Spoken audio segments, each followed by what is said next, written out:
With the 2020 Oscars behind us, we now have a full decade of Best Picture winners to consider. Since Parasite's historic night, I've wondered just how well this remarkable film stacks up against the other recent winners of the Academy's top prize. And so, since my list-making brain can't stop, won't stop, in this video I'm going to rank all the Best Picture winners of the 2010s from worst to best. Also, for each film, I will weigh in on whether or not the Academy crowned the right film that year among that particular crop of nominees. As with all my lists on Cineflect, this is my personal ranking, and so, as always, I'll invite you to share your own ranking in the comments below. Alright, let's start the countdown. Number 10.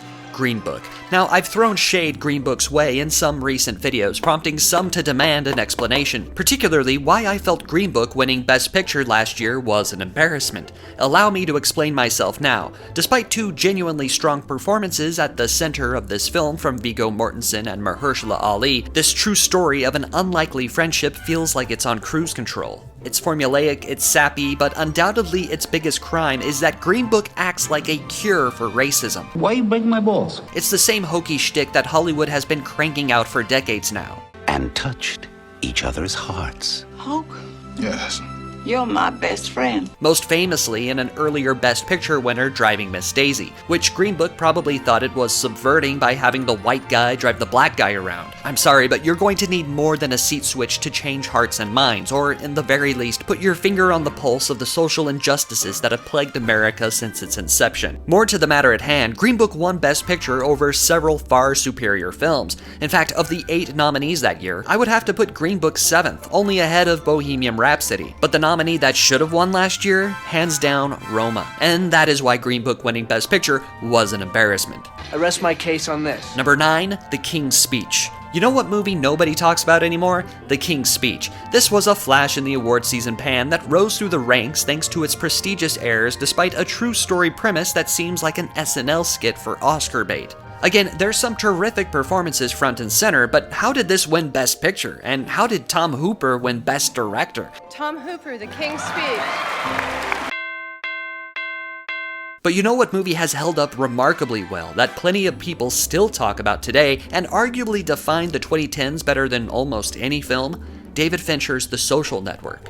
Number 8. Argo. Argo is one of those films that occasionally comes up in casual cinephile conversations when somebody brings up Ben Affleck for whatever reason. To be fair, Argo is a well-constructed dramatic thriller about the 1979 US hostage crisis in Iran. That said, it undoubtedly scored brownie points for a story wherein the Hollywood machine was employed to save the day. It's not that Argo's a bad film, it's just not a great film, and it's probably the most shrug-inducing Best Picture win in recent memory. The only Argo that should have won Best Picture was Fargo back in '97. Looking at what Argo was up against that year, I would have been happy with any number of these. As much as I love Django Unchained, I honestly think the best of the bunch is Michael Haneke's Amour. Number 7, The Artist. Ladies and gentlemen, I like The Artist. I'd even wear a t-shirt around town that says I like The Artist. It's a beautiful tribute to silent cinema and a proof of concept that you can still tell a good story under those restraints. However, it's easy to see how this was pure grade Oscar bait to the Academy, who loves few things more than movies about movies, especially ones set in old Hollywood. But should it have won Best Picture? Absolutely not when The Tree of Life was nominated. Number 6, Spotlight. No jokes here, Spotlight is a devastatingly effective and true story about how the Boston Globe blew the lid off the Catholic Church's child molestation scandal. It's a scalding script with a terrific ensemble and the most straight-laced direction of any film on this list. It's those storytelling choices, or really lack of choices, that perhaps unfairly finds it in the middle of my ranking. Meanwhile, Mad Max Fury Road, one of the best action films my eyes and ears have ever been treated to, towers as a superior option in my book. But honestly, it's kind of amazing a film like that was even nominated in the first place. Number 5, The Shape of Water, aka the movie where Sally Hawkins bones a fish man. Guillermo del Toro is one of our most visionary storytellers, and while I realize this one was a little too bizarre for some and maybe not bizarre enough for others, I was completely charmed by his crossing of Casablanca and Creature from the Black Lagoon. And man, what a stacked year 2017 was. I'd be more than happy with several of these options, especially Call Me By Your Name or Dunkirk. But since I have to narrow it down to one for the purposes of this exercise, my pick would actually be PTA's Phantom Thread. Number 4, Birdman. Like The Shape of Water, this film seemed to be pretty hit or miss for cinephiles, but I was quite taken by a washed-up actor trying to stage his comeback. Is that the plot of the movie or the story behind the scenes? The answer is yes. The one-shot aesthetic made it all the more dreamlike as the reality and fantasy come crashing together. If you can't tell, I'm a fan of the Birdman. But should it have won Best Picture? Well, I'm an even bigger fan of what I consider to be Wes Anderson's best film to date, The Grand Budapest Hotel. Number 3, Parasite. I've called this the most important Best Picture win in Oscar history because it represents so much. But it's crucial that first and foremost, this is an original story told remarkably well. If Parasite was any less of a film, we would not be experiencing this moment. Bong Joon-ho has masterfully orchestrated an entertaining thriller that holds the viewer in suspense during its runtime and keeps them thinking long after the credits have rolled. I'm giving it the number 3 spot on this list, if only because it has yet to prove itself over years as my top 2 choices have. Perhaps second only to 2017, these last Oscars had the best crop of nominees of the entire decade. As I've said before, Parasite was not my personal favorite of the bunch. That would be Once Upon a Time in Hollywood, but it was the one I most wanted to win, and it was absolutely deserving. Number 2, Moonlight.